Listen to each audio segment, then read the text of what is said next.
Hema's cooking channel ಕಡೆಯಿಂದ ಎಲ್ರಿಗೂ ನಮಸ್ಕಾರ. ಈ ಅವರೆಕಾಳು ತೊಗರಿಕಾಳ್ದು ಹಸಿ ಕಾಲ ಬಂತು ಅಂದರೆ ಎಷ್ಟು ವೆರೈಟಿ ಅಡುಗೆ ಮಾಡಿದ್ರೂ ಸಾಕಾಗಲ್ಲ ಅಲ್ವಾ. ಯಾವಾಗಲೂ ಒಂದೇ ರೀತಿ ತೊಗರಿಕಾಳು ಹುಳಿನ ಮಾಡಿ ಬೇಜಾರಾಗಿದ್ದರೆ ಬನ್ನಿ ಇವತ್ತು ಒಂದು ಸ್ವಲ್ಪ ಟ್ವಿಸ್ಟ್ ಕೊಟ್ಟು ಮಸಾಲೆ ಹಾಕಿ ತೊಗರಿಕಾಳು ಹುಳಿನ ಮಾಡೋಣ. ಮುದ್ದೆ ಜೊತೆಗಂತೂ ಈ ಚಳಿಗೆ ಒಳ್ಳೆ ಕಾಂಬಿನೇಷನ್ ಅಂತಲೇ ಹೇಳ್ಬೋದು. ಅಷ್ಟು ರುಚಿಯಾಗಿರುತ್ತೆ. ಹಾಗೆಯೇ ತುಂಬ ಬೇಗ ಕೂಡ ಮಾಡ್ಕೋಬೋದು. ಬನ್ನಿ ಇವತ್ತು ಈ ತೊಗರಿಕಾಳು ಮಸಾಲೆ ಸಾರನ್ನು ಮಾಡೋದು ಹೇಗೆ, ಅದಕ್ಕೇನೇನು ಬೇಕಂತ ನೋಡೋಣ. ಅದಕ್ಕೂ ಮುಂಚೆ ನೀವು ನನ್ನ ಚಾನಲ್ಗೆ ಹೊಸಬರಾಗಿದ್ದರೆ ದಯವಿಟ್ಟು ಸಬ್ಸ್ಕ್ರೈಬ್ ಮಾಡ್ಕೊಳ್ಳಿ. ಹಾಗೆ ಪಕ್ಕದಲ್ಲಿ ಕಾಣೋ ಬೆಲ್ನ ಕ್ಲಿಕ್ ಮಾಡಿದಾಗ ನಾನು ಯಾವುದೇ ಹೊಸ ವಿಡಿಯೋ ಹಾಕಿದ್ರೂ ನಿಮಗೆ ನೋಟಿಫಿಕೇಷನ್ ಬರುತ್ತೆ.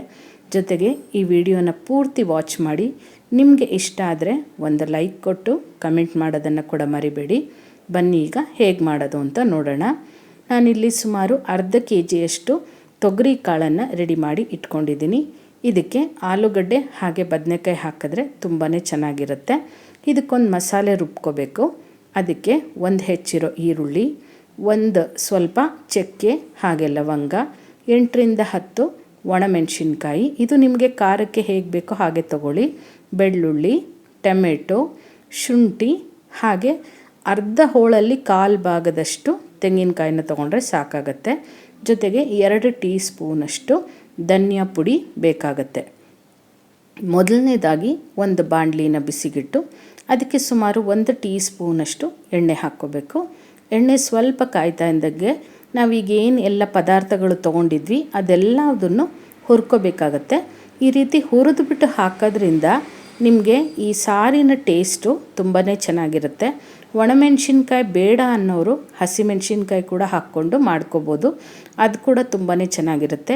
ನೀವು ಹಸಿಮೆಣಸಿನ್ಕಾಯಿ ಎಲ್ಲ ಹಾಕ್ಕೊಂಡಾಗ ಇದ್ರ ಜೊತೆಗೆ ಕೂಡ ಒಂದು ಸ್ವಲ್ಪ ಪುದೀನಾನ ಕೂಡ ಸೇರಿಸ್ಕೋಬೋದು.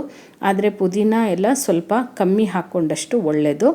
ಮತ್ತು ಈಗ ಇದೆಲ್ಲ ಚೆನ್ನಾಗಿ ಸ್ವಲ್ಪ ಹುರಿದಿದ್ದಾದಮೇಲೆ ಇದಕ್ಕೆ ಹೆಚ್ಚಿರುವಂಥ ಟೊಮೆಟೊನ ಸೇರಿಸ್ಕೊಂಡು ಟೊಮೆಟೊ ಸ್ವಲ್ಪ ಮೆತ್ತಗಾಗೋವರೆಗೂ ಅದನ್ನು ಕೂಡ ಹುರ್ಕೋಬೇಕು.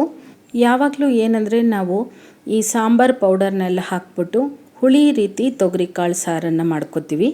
ಆದರೆ ಈ ರೀತಿ ಮಾಡಿಕೊಂಡಾಗ ಒಂದು ರೀತಿ ಡಿಫ್ರೆಂಟಾಗೂ ಇರುತ್ತೆ, ಹಾಗೆ ಸಾರು ತುಂಬಾ ಟೇಸ್ಟಾಗಿರುತ್ತೆ. ಒಂದು ಸರಿ ಟ್ರೈ ಮಾಡಿ. ಈಗ ಹೆಚ್ಚಿಟ್ಕೊಂಡಂಥ ತೆಂಗಿನಕಾಯಿನ ಕೂಡ ಇದ್ರ ಜೊತೆಗೆ ಹಾಕ್ಕೊಂಡು ಒಂದು ಸ್ವಲ್ಪ ಹುರ್ಕೋಬೇಕು.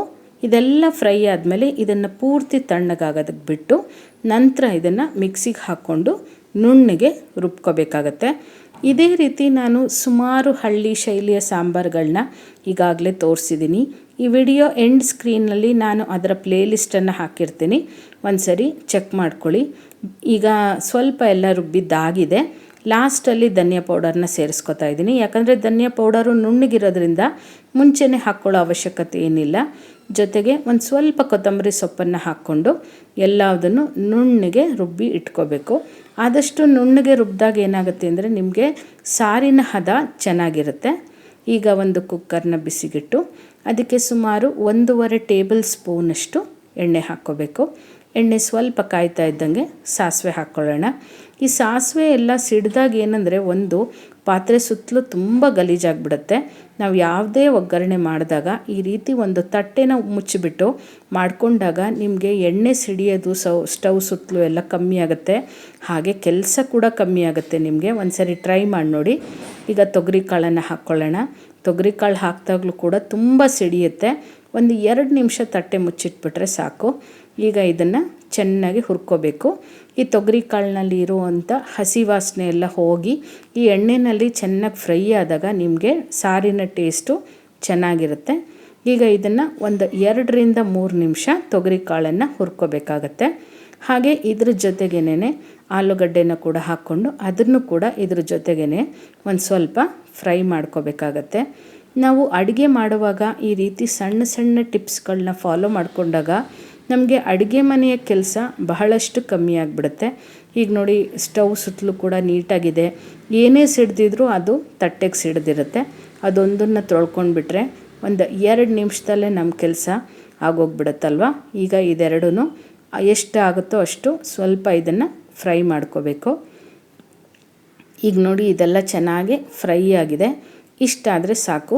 ನೀವು ಇದ್ರ ಜೊತೆಗೆ ಬೇಕಿದ್ದರೆ ಹುರುಳಿಕಾಯಿನ ಹಾಕ್ಕೋಬೋದು, ನವಿಲುಕೋಸನ್ನು ಹಾಕ್ಕೋಬೋದು, ಹೂಕೋಸನ್ನು ಹಾಕ್ಕೋಬೋದು. ನಿಮ್ಮ ಚಾಯ್ಸು, ನಿಮಗೆ ಯಾವ್ದು ಇಷ್ಟ ಆಗುತ್ತೋ ಆ ತರಕಾರಿನ ಇದಕ್ಕೆ ಸೇರಿಸ್ಕೋಬೋದು. ಈಗ ರುಬ್ಬಿದ್ದಂಥ ಮಸಾಲೆನ ಇದ್ರ ಜೊತೆಗೆ ಸೇರಿಸ್ಕೊಳ್ಳೋಣ.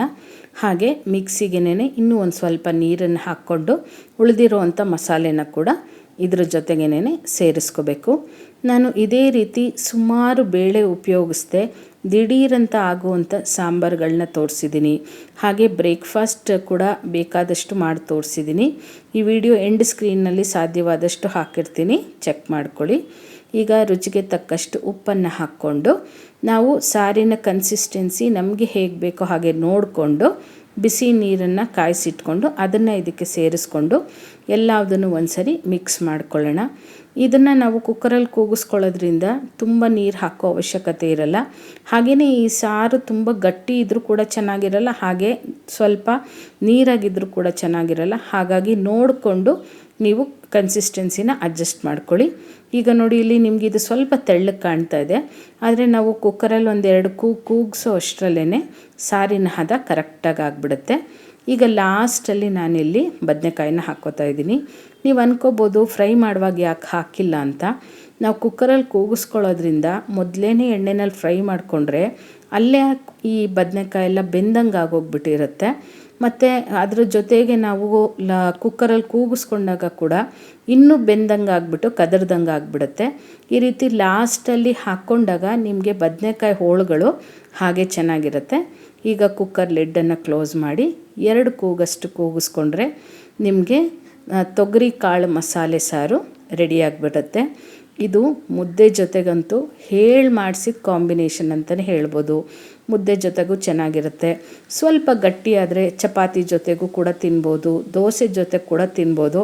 ಆದರೆ ಮುದ್ದೆಗೆ ಮಾತ್ರ ಪರ್ಫೆಕ್ಟ್ ಅಂತಲೇ ಹೇಳ್ಬೋದು.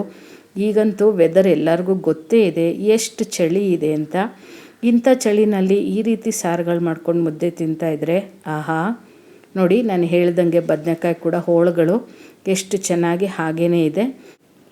ಇನ್ನೇನು ಸಾರಂತೂ ರೆಡಿ ಮಾಡಿದ್ದಾಗಿದೆ. ಬಿಸಿ ಬಿಸಿ ಮುದ್ದೆ ಮಾಡಿಕೊಂಡು ಸಾರು ಹಾಕ್ಕೊಂಡು ಜೊತೆಗೆ ಒಂದು ಸ್ವಲ್ಪ ಅನ್ನನ ಇಟ್ಕೊಂಡು ಊಟ ಮಾಡ್ತಾಯಿದ್ರೆ ಇದಕ್ಕಿಂತ ಆರೋಗ್ಯಕರವಾದ ಊಟ ಮತ್ತೊಂದೇನಿದೆ ಅಲ್ವಾ? ಈ ರೀತಿ ಅಂದರೆ ಇಟ್ಟಂ ತಿಂದಂ ಬೆಟ್ಟಂ ಕಿತ್ತಿಟ್ಟಂ ಅಂತ ಹೇಳ್ತಾರೆ. ಆರೋಗ್ಯವಾದದ್ದನ್ನು ತಿನ್ನೋಣ ಅಲ್ವಾ? ಇವತ್ತು ನಾನು ಮಾಡಿರುವಂಥ ಈ ವಿಧಾನ ನಿಮಗೆ ಇಷ್ಟ ಆದರೆ ನೀವು ಮನೆಯಲ್ಲಿ ಟ್ರೈ ಮಾಡಿ. ಹಾಗೆ ಹೇಗೆ ಬಂತು ಅಂತ ನನಗೆ ಕಮೆಂಟ್ ಮೂಲಕ ತಿಳಿಸ್ತೀರಾ ಅಲ್ವಾ? ಮತ್ತಷ್ಟು ಈಸಿಯಾದಂಥ ರೆಸಿಪೀಸ್ಗಾಗಿ ಹಾಗೆ ಟಿಪ್ಸ್ಗಾಗಿ ಹೇಮಾಸ್ ಕುಕಿಂಗ್ ಚಾನಲ್ನ ಮರಿದೇ ಸಬ್ಸ್ಕ್ರೈಬ್ ಮಾಡ್ಕೊಳ್ಳಿ. ಸ್ಕ್ರೀನ್ ಮೇಲೆ ಕಾಣ್ತಾ ಇರುವಂಥ ಫೋಟೋಸ್ ಮೇಲೆ ಕ್ಲಿಕ್ ಮಾಡಿದಾಗ ಕೂಡ ನೀವು ಆ ವಿಡಿಯೋಸ್ನ ಕೂಡ ವಾಚ್ ಮಾಡ್ಬೋದು. Thank you.